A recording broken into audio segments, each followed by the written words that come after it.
Limits ಏನು ಅಂತ ತಿಳ್ಕೊಂಡ್ರಿ. Limits left hand ಮತ್ತು ರೈಟ್ ಹ್ಯಾಂಡ್ ವೇರಿಯೇಷನ್ ಇದೆ ಅಂತ ಹೇಳಿ ತಿಳ್ಕೊಂಡ್ರಿ. ಇವಾಗ ಒಂದು ಪ್ರಶ್ನೆ ನಾವು ಯೋಚನೆ ಮಾಡಬೇಕು, ಒಂದಷ್ಟು ಪ್ರಶ್ನೆ ಯೋಚನೆ ಮಾಡೋಕೆ ಹೇಳಬೇಕು ಅಂತ ಹೇಳಿದ್ರೆ, do they have the same value ಅಂತ ಹೇಳಿದ್ರೆ ಲೆಫ್ಟ್ ಹ್ಯಾಂಡ್ ಲಿಮಿಟ್ ಮತ್ತು ರೈಟ್ ಹ್ಯಾಂಡ್ ಲಿಮಿಟು ಒಂದೇ ಉತ್ತರ ಕೊಡುತ್ತಾ ಅಂತ ಹೇಳಿ. ಸೊ ಇಲ್ಲೇನು ನೋಡಿದ್ವಿ ನಾವು, ಇದು ನಮ್ಮ ರೈಟ್ ಹ್ಯಾಂಡ್ ಲಿಮಿಟ್ ಅಲ್ವಾ. ನಾನು ಈ ಕಡೆಯಿಂದ ಬಂದಾಗ this is a right hand approach. ಈ ವ್ಯಾಲ್ಯೂ ಮತ್ತು ನಾನು ಲೆಫ್ಟ್ ಹ್ಯಾಂಡಿಂದ ಬಂದಾಗ ಈ ವ್ಯಾಲ್ಯೂ, ಈ ಕೊನೆಯ ಉತ್ತರ ಫಂಕ್ಷನಿನ ಉತ್ತರ ಒಂದೇ ಬರುತ್ತಾ?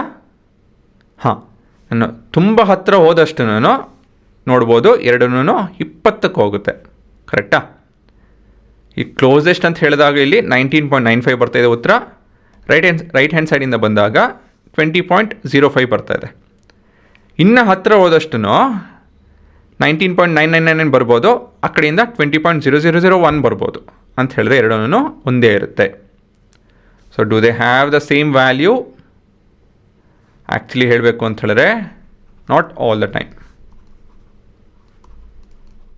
ಒಂದು ಎಕ್ಸಾಂಪಲ್ ಕೊಡ್ತೀನಿ ನೋಡಿ. ಇಲ್ಲಿ ಇದೊಂದು ಫಂಕ್ಷನ್ನು. ಇವಾಗ ನಾವು 0 ಅಪ್ರೋಚ್ ಮಾಡ್ತಾಯಿದ್ದೀವಿ ಅಂತ ಹೇಳಿದ್ರೆ ನಾವು 0 ಹತ್ರ ಹೋಗ್ತಾ ಇದ್ದೀವಿ. ಈ ರೀತಿಯಲ್ಲಿ ಇಲ್ಲಿ ಔಟ್ಪುಟ್ ನೋಡ್ಬೋದು ನೀವು, 1 ಇದೆ ಅಲ್ವಾ. This is your Y value, this is your f(x) value. ಇಲ್ಲಿ ನಮ್ಗೆ ಔಟ್ಪುಟ್ 1 ಬರ್ತಿದೆ. ಅದೇ ರೈಟ್ ಹ್ಯಾಂಡ್ ಸೈಡಿಂದ 0 ಅಪ್ರೋಚ್ ಮಾಡ್ತು ಅಂತ ಹೇಳಿದ್ರೆ ಉತ್ತರ ಏನು ಬರ್ತಾಯಿದೆ? 2 ಬರ್ತಾಯಿದೆ. ಹೌದಲ್ವಾ? ಸೊ ಇಲ್ಲೇನು ಹೇಳ್ಬೋದು, ನಮ್ಮ ಲಿಮಿಟ್ ವ್ಯಾಲ್ಯೂ ಒಂದೇ ಇಲ್ಲ. ಸೊ ಈ ಥರ ಇದ್ದಾಗ ನಮ್ಮ ಭಾಷೆ ಹೇಗಾಗುತ್ತೆ, when they have the same value what should we conclude? The limit exist ಅಂತ ಹೇಳಿದ್ರೆ ಇದೆ ಅಂತ ಹೇಳಿ at in this case t is equal to 2 example. ಇಲ್ಲ ಅಂತ ಹೇಳಿದ್ರೆ ಈ ಎಕ್ಸಾಂಪಲಲ್ಲಿ, ಮತ್ತೊಂದು ಎಕ್ಸಾಂಪಲಲ್ಲಿ the limit of the function does not exist does not exist.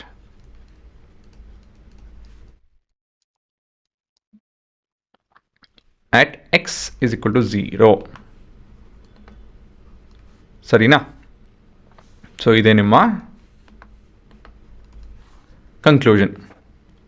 So ಒಂದೊಂದು ಕಡೆ ಲಿಮಿಟ್ಟು ಆ ಪರ್ಟಿಕ್ಯುಲರ್ ವ್ಯಾಲ್ಯೂಗೆ ಎಕ್ಸಿಸ್ಟ್ ಆಗಿರುತ್ತೆ, ಒಂದೊಂದು ಕಡೆ ಆಗಿರಲ್ಲ. ಅದೇ ಫಂಕ್ಷನಲ್ಲಿ ಒಂದಷ್ಟು ಕಡೆ ಆಗಿರ್ಬೋದು, ಬಟ್ ಒಂದಷ್ಟು ಪಾಯಿಂಟ್ ಕಡೆ ಆಗದಿರೋ ಇರೋ ಚಾನ್ಸಸ್ಸು ಇದೆ.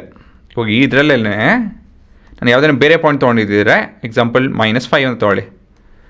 -5 ನಾನು ರೈಟ್ ಹ್ಯಾಂಡ್ ಸೈಡಿಂದ ಲೆಫ್ಟ್ ಹ್ಯಾಂಡ್ ಸೈಡಿಂದ ಅಪ್ರೋಚ್ ಮಾಡ್ತಿದ್ದೆ, 1 ಬರ್ತಾಯಿದೆ. ನೆಕ್ಸ್ಟು ರೈಟ್ ಹ್ಯಾಂಡ್ ಸೈಡಿಂದ ಅಪ್ರೋಚ್ ಮಾಡ್ತೀನಿ, ಅಲ್ಲೂ ಕೂಡ 1 ಬರ್ತಾಯಿದೆ.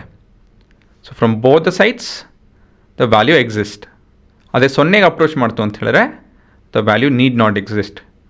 ಸೊ ಯಾವ ಫಂಕ್ಷನ್ನು ಯಾವ ವ್ಯಾಲ್ಯೂ ಅಂತ ಹೇಳಿ ಎರಡು ಕೂಡ ನೋಡಬೇಕು to come to a conclusion. ಸರಿನಾ? ಸೊ ಹಲವಾರು ವಿಷಯ ನಾವು ಕಲಿತೀವಿ, ಅರ್ಥ ಮಾಡ್ಕೊತೀವಿ, ಉಪಯೋಗಿಸ್ತೀವಿ. ಹಾಗಾಗಿ ತುಂಬ ತಲೆ ಕೆಡ್ಸ್ಕೊಳಕ್ಕೆ ಹೋಗಬೇಡಿ. ನಿಧಾನಕ್ಕೆ ಒಂದೊಂದಾಗಿ ವಿಷಯಗಳನ್ನ ತಲೆ ಒಳಗಡೆ ಹಾಕ್ಕೊಳ್ಳಿ.